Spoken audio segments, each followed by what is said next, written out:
Hi guys, and welcome back to the channel. Today you can see we've got the Alfa Romeo Stelvio Veloce with me, and of course this is basically Alfa Romeo's SUV. It's based on the Giulia platform, of course a platform that we're all very familiar now. The Giulia's got a lot of positive press over the years, and it's a great car, so it can surely only be a good thing that the Stelvio shares a platform with it. There are a couple of sort of adaptations to that platform. It is slightly raised, obviously to give the sort of extra ground clearance that this car needs. But yeah, basically what we're going to do is we're going to have a little look around and overview of this car today and talk about some of the things I like and some of the things I don't like about it, and also why it might be a very good choice to buy if you're in the market for an SUV. So as I say, this is actually a shared platform with the Giulia, and there are a few differences. It's not just kind of like shifted over to the Stelvio and, you know, new body panels put on. As I say, it is actually elevated slightly just to give that extra ground clearance.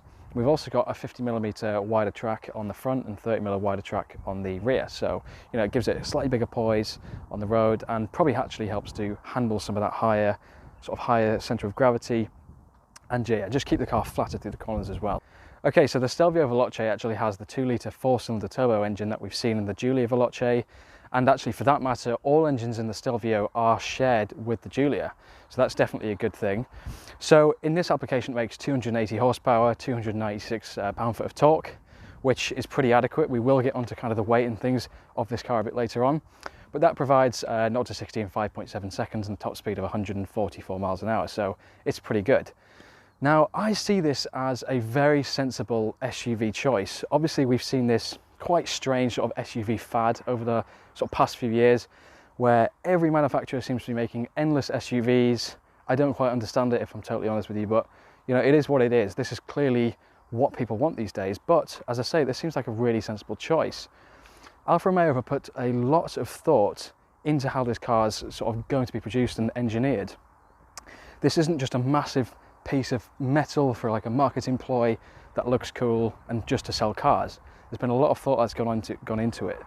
So we've got all aluminium engine block, we've got loads of aluminium body panels, we've even got a carbon fibre prop shaft.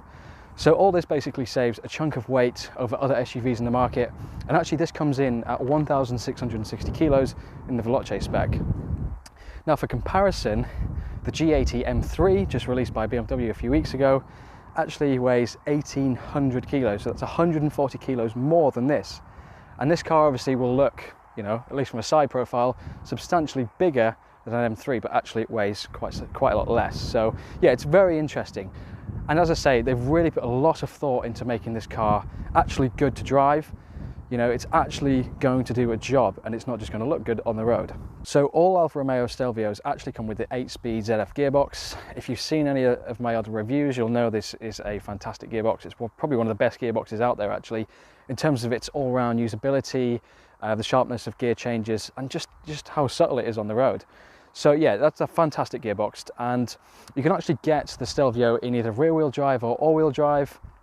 Obviously, again, being that shared platform, it is a rear-wheel drive platform, and in the all-wheel drive setup, it can send up to 50% of the power to the front wheels, so that's pretty nice. And it is obviously predominantly a rear-wheel drive car in that setup, so that works really nicely. Again, they've really thought about the engineering kind of standpoint on this. They've got double wishbone suspension on the front end, just to keep that car, you know, really nice and composed, really help the handling out as well. And again, it's just really cool that they've actually got a double wishbone setup. It's multi-link on the rear, so you know, there's maybe not, you know, it's built to a price point, but that's not what matters. And actually, speaking of the price, this car as spec'd here is around about £51,000 in the UK. The Stelvio Veloce starts at £49,000, and the Stelvio itself, just the base model, starts at around 44,000. So yeah, it's probably around about on par with its competitors actually. It's not particularly overpriced or underpriced, and yeah, I mean, that's a great thing.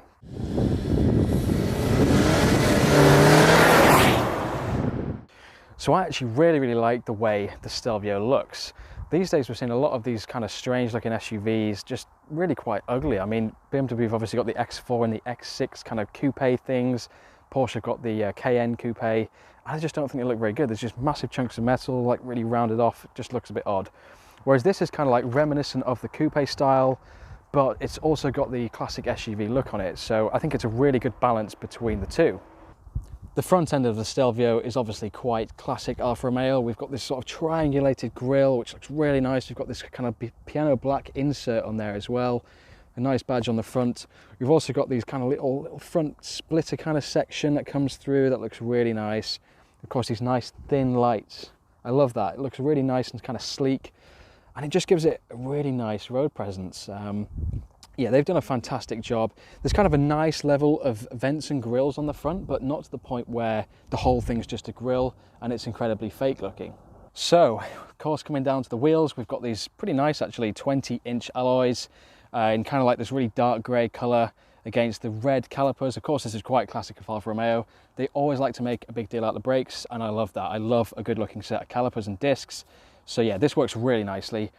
20-inch wheels, I mean, of course, we're in a period of time where big wheels are something that for some reason everyone wants. 20-inch is probably, you know, that's kind of the border. It's not like the RS6, for example, with these ridiculous 22-inch wheels, so that works pretty well. And we do have a decent amount of tyre profile as well. These are actually a 45 profile tyre, so yeah, the ride quality is actually very good. And yeah, it's just well thought out, and it works really nicely with the car. Moving down the side profile of the car, we've got these blacked out badges. I think that looks really good. It contrasts really nicely with this kind of dark grey paint. Yeah, it's a really nice touch with that. And actually all the trim's blacked out around the windows, which of course is another quite common theme, but I think it really works nicely with this colour actually.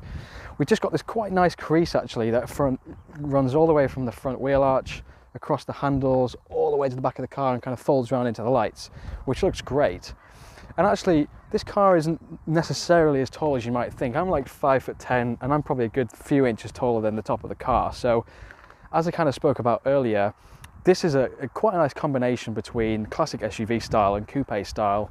It's got that, you know, sloping roofline and stuff, which you again can see really nicely coming down the back there, into almost like a little bit of a spoiler there. So, yeah, that works really nicely, and again, just looks fantastic to me.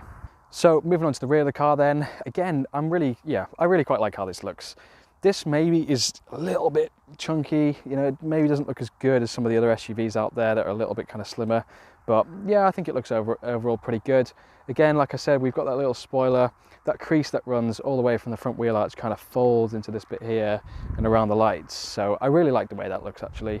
Nice small badge, blacked out badges again. We've got the Q4 badge to indicate that it's all-wheel drive.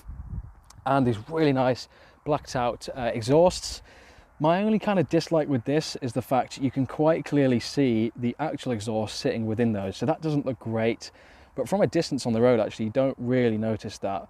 It's only when you get closer that you can see the actual exhaust in there, so it's a shame that couldn't kind of wrap into the kind of exhaust fitting a little bit better. We do have this very small diffuser effect thing, but it's extremely subtle actually, and to be honest, this would probably look a little bit better if that was slightly more aggressive to maybe match the front end, but overall this is just minor things really.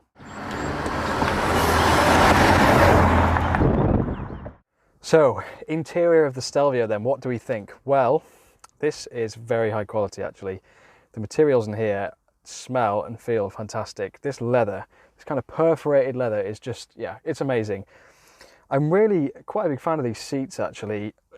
You know, some of these seats out there aren't particularly amazing, but the bolsters on these are really nice. I can feel them just kind of like keeping you in the position now, and imagine if you did push on in this car, it would really stop you from kind of flying about.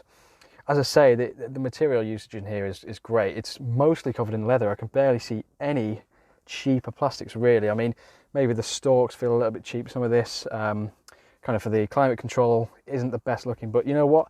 It's really nicely done in here. We've got this kind of like metal effect piece on here that runs all the way across the sort of center console there and across the doors. So yeah, it's just great. We've got a Harman Kardon sound system in here. Again, we're seeing these on a lot of cars now, and it's a great system. I've had that in some BMWs and Minis, and yeah, I really can't fault that.